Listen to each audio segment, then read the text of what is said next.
బహుజన చక్రవర్తి సర్దార్ సర్వాయి పాపన్నగౌడ్ వర్ధంతి సందర్భంగా బోధన్ కల్లుగీత పారిశ్రామిక సహకార సంఘం ఆధ్వర్యంలో బహుజన చక్రవర్తి సర్దార్ సర్వాయి పాపన్నగౌడ్ వర్ధంతి కార్యక్రమం నిర్వహించారు.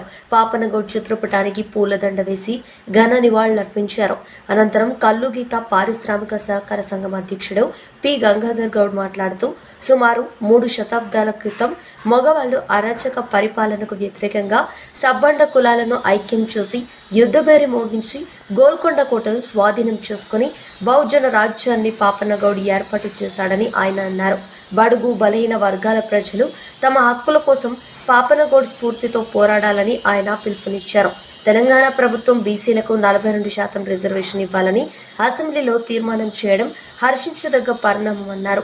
హైదరాబాద్ ట్యాంక్ బండ్ పై సర్దార్ పాపన్నగౌడ్ విగ్రహం ఏర్పాటు చేయాలని కోరారు.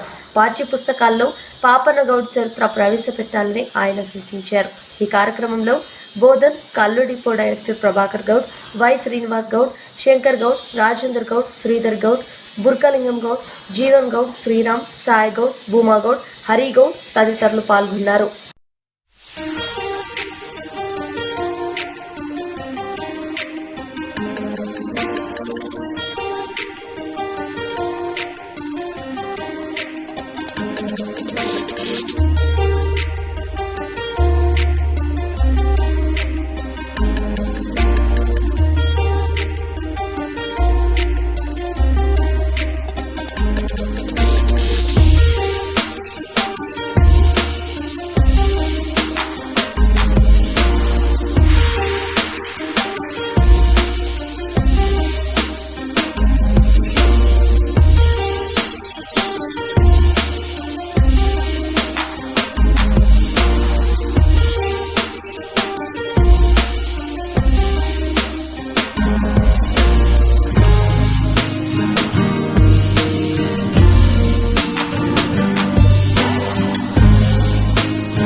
తన ఫోటోకు మరి పుష్పగుచ్చాలేసి మరి అందరూ కూడా వర్ధంతి చేసుకోవడం జరిగింది.